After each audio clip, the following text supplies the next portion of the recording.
Hello everyone, this is Archita Pathak और आज हम बात करेंगे इंडिया और रसिया के रिलेशनशिप के बारे में, जो कि 1971 से काफी अच्छी चल रही थी। लेकिन ऐसा क्या हुआ है जिसकी वजह से इन दोनों की फ्रेंडशिप में दरार आ गई है। तो आइए पहले ये जान लेते हैं कि इंडिया और रसिया इतने क्लोज क्यों थे। बात 1971 की है, जब इंडिया और पाकिस्तान के बीच तनाव बहुत ज्यादा बढ़ गया था। रसिया, जो कि तब सोवियत यूनियन कहलाता था, उसने पाकिस्तान को वार्निंग दी थी कि इंडिया से युद्ध उसके लिए अच्छा नहीं होगा। लेकिन पाकिस्तान को कई बड़े कंट्रीज का सपोर्ट था और सोवियत यूनियन भी इसे दो देशों का झगड़ा मानता था। लेकिन 3 दिसंबर 1971 की शाम को पाकिस्तान ने भारत के 11 एयरबेस पर अचानक हमला कर दिया। तब Indian prime minister Indira Gandhi ने रेडियो पर इसे युद्ध की शुरुआत कहा। Pakistan launched a full scale war against us. और भारत की तीनों सेनाओं ने पाकिस्तान पर हर फ्रंट से हमला कर दिया। 4 दिसंबर 1971 की रात को इंडियन नेवी ने कराची पोर्ट पर हमला किया, जिसका जवाब पाकिस्तान के पास नहीं था। इंडियन नेवी ने पाकिस्तानी एयरफोर्स को इस तरह चकमा दिया कि उन्होंने अपनी ही जहाज पीएनएस जुल्फिकार को तबाह कर दिया। लेकिन सिचुएशन तब बदली जब कई और देश पाकिस्तान की सपोर्ट में आ गए। अमेरिका स्टार्टिंग से ही पाकिस्तान को सपोर्ट कर रहा था। तब के अमेरिकन प्रेसिडेंट निक्सन ने भारत को युद्ध का अंजाम भुगतने को कहा। इसके बाद जॉर्डन ने भी अपने 4 एयरक्राफ्ट्स पाकिस्तान के सपोर्ट में भेज दिए और जरूरत पड़ने पर 22 और भेजने को कहा। टर्की और सऊदी अरेबिया भी पाकिस्तान के सपोर्ट में आ गए। उसके बाद यूएई और इंडोनेशिया ने भी पाकिस्तान के सपोर्ट में अपने एयरक्राफ्ट्स भेज दिए और यहाँ तक कि अमेरिका ने जरूरत पड़ने पर चाइना को भी पाकिस्तान की मदद करने को कहा। इस तरह अमेरिका और पाकिस्तान ने सारे देशों के साथ मिलकर इंडिया को सबसे अलग कर दिया था। इसके बाद अमेरिका ने USS enterprise aircraft carrier bay of Bengal में भेज दिया था। इसके साथ ही यूनाइटेड किंगडम ने भी एचएमएस ईगल पाकिस्तान की मदद में भेज दिया। इस तरह ये देश मिलकर भारत को घेरने की तैयारी कर रहे थे। लेकिन तभी इंडिया के सपोर्ट में रसिया मैदान में उतर आया। सबसे पहले तो रसिया ने चाइना को वार्निंग दी कि अगर वो इस युद्ध में शामिल हुआ तो रसिया से सीधा युद्ध करना पड़ेगा, और उसका असर ये हुआ कि चाइना ने वार में पार्टिसिपेट नहीं किया। रसिया, जो कि कई देशों से मिलकर सोवियत यूनियन कहलाता था, उसका सामना चाइना नहीं कर सकता था। ईरान, टर्की और जॉर्डन जैसे कई देशों के लिए रसिया के युद्ध में आने की खबर ही काफी थी। अमेरिका और यूके के एयरक्राफ्ट्स रोकने के लिए आईएनएस विक्रांत भी तैयार था। रसिया ने भी अपने जहाज मैदान में उतार दिए। रसिया के जहाजों ने यूके और अमेरिका के एयरक्राफ्ट्स को इंडिया पहुंचने से पहले ही घेर लिया। इस तरह रसिया ने इंडिया और अमेरिका से सीधे युद्ध होने से रोक लिया। अब बिना बाहरी मदद के पाकिस्तान भारतीय सेना का मुकाबला नहीं कर पा रहा था। इस तरह इंडिया ने बांग्लादेश को आजाद करा लिया। ये वो वक्त था जब सारे देश इंडिया के खिलाफ खड़े थे और रसिया इंडिया के साथ खड़ा था। तो अगर हम बात करें इंडिया और रसिया के रिलेशंस के बारे में, तो 4 पिलर पे खड़ा है ये कंप्लीट रिलेशन। पहला है IRIGC, दूसरा है न्यूक्लियर कॉपरेशन, तीसरा है स्पेस कॉपरेशन और चौथा है रीजनल कॉपरेशन। तो इसमें से मेन पिलर है IRIGC। ये सबसे इंपॉर्टेंट पिलर है। ये सन 2000 में शुरू हुआ था।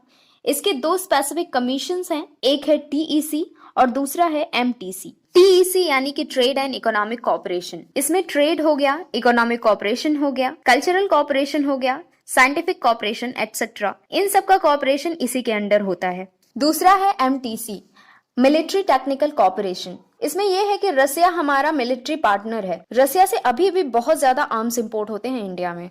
2000 से 2019 तक कभी भी ऐसा नहीं हुआ कि इंडिया और रसिया की एनुअल समिट कैंसिल हो गई हो, पर 2020 में इंडिया और रसिया की जो समिट होने वाली थी उसे कैंसिल कर दिया गया है। तो जैसे ही कैंसिलेशन की बात हुई, अपोजिशन ने इसे क्रिटिसाइज किया। अपोजिशन के लीडर राहुल गांधी ने ट्वीट किया। उन्होंने ट्वीट किया कि ये जो हमारी गवर्नमेंट इंडिया और रसिया के रिलेशनशिप को डैमेज कर रही है, it's a very dangerous thing for our future for India, क्योंकि रसिया हमारा इंटरनल फ्रेंड रहा है। 1971 से काफी पॉजिटिव रिलेशंस रहे हैं रसिया और इंडिया के। लेकिन पिछले 7 सालों में कुछ ऐसा हुआ कि India has gone towards the west, जिसकी वजह से इंडिया और रसिया रिलेशन में दूरी आई है। तो जैसे ही अपोजिशन ने इसे हाईलाइट किया तो मिनिस्ट्री ऑफ एक्सटर्नल अफेयर्स का एक स्टेटमेंट आया, जिसमें उन्होंने ये ऑफिशियल रीजन दिया कि कोविड पेंडेमिक की वजह से ये कैंसिलेशन हुआ है। और रशियन फॉरेन मिनिस्ट्री ने भी कोविड-19 को ही कारण बताया। तो ये हुआ ऑफिशियल रीजन, लेकिन ये रियल रीजन नहीं है, क्योंकि रियल रीजन अगर कोविड-19 ही होता तो हाल ही में इंडिया ने बहुत सारे देशों के साथ वर्चुअल समिट किए हैं, जैसे कि जून 2020 में ऑस्ट्रेलिया के साथ वर्चुअल समिट हुआ है, बांग्लादेश के साथ हुआ है, वियतनाम के साथ हुआ है। तो ये सब देखते हुए ऐसा नहीं कहा जा सकता कि कोविड-19 ही कैंसिलेशन का रीजन था। चलिए बात करते हैं कि रियल रीजन क्या है इस कैंसिलेशन की। एक्सपर्ट्स क्या कहते हैं? एक्सपर्ट्स ये कहते हैं कि ये जो क्वाड सिक्योरिटी आर्किटेक्चर बिल्ट हो रहा है इंडिया, यूएस, जापान और ऑस्ट्रेलिया के बीच, उससे रसिया नाराज है। इसकी वजह से ही ये कहा जा रहा है कि उन्होंने ये समिट कैंसिल की होगी। और इन सब का इंडिकेशन हमें Russian foreign minister Sergey Lavrov के एक स्टेटमेंट से मिल रहा है। उन्होंने कहा कि ये जो वेस्टर्न कंट्रीज एंटी चाइना का जो चेस गेम खेल रहे हैं, उस गेम में इंडिया को उन्होंने एक प्यादा बनाया है। उन्होंने ये भी कहा कि ये जो इंडो पैसिफिक का पैराडाइम डेवलप हो रहा है, क्वाड का जो आर्किटेक्चर डेवलप हो रहा है, ये सब वेल डिफाइंड नहीं है और इससे इंडिया और रसिया के रिलेशन के ऊपर एक परिणाम पड़ सकता है।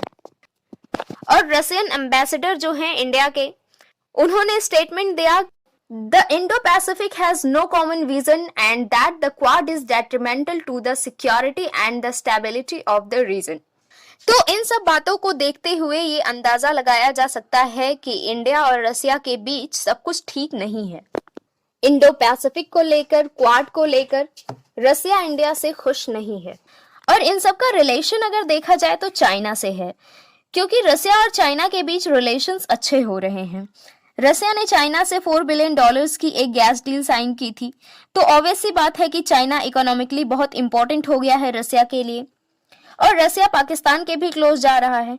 उन्होंने पाकिस्तान को अपना मिलिट्री इक्विपमेंट सप्लाई करना शुरू कर दिया है। रसिया पाकिस्तान के साथ भी $2.5 बिलियन की एक गैस डील साइन करने वाला है। रिपोर्ट आई है कि रशियन प्रेसिडेंट इस डील को साइन करने के लिए पाकिस्तान के दौरे पर जा सकते हैं। अगर ऐसा हुआ तो ये रसिया के पहले प्रेसिडेंट होंगे जो कि पाकिस्तान के दौरे पर जाएंगे। इससे पहले रसिया का कोई भी प्रेसिडेंट पाकिस्तान के दौरे पर नहीं गया, क्योंकि रसिया और इंडिया के रिलेशंस काफी अच्छे थे, तो इसीलिए रसिया इंडिया को नाराज करना नहीं चाहता था। लेकिन कहा जाता है कि in international relationship no one is your permanent friend and no one is your permanent enemy. It's all about the national interest. मतलब कि इंटरनेशनल रिलेशनशिप में ना कोई आपका परमानेंट दुश्मन होता है और ना कोई आपका परमानेंट दोस्त होता है। ये सब कुछ इकोनॉमिक बेनिफिट के लिए होता है। तो इस वीडियो में बस इतना ही। अगर जानकारी अच्छी लगी हो तो वीडियो को लाइक करिए, ज्यादा से ज्यादा शेयर करिए, चैनल को सब्सक्राइब करिए और बेल आइकन को जरूर दबाइए ताकि आने वाली वीडियोस की नोटिफिकेशंस आपको मिल जाएं। Thank you.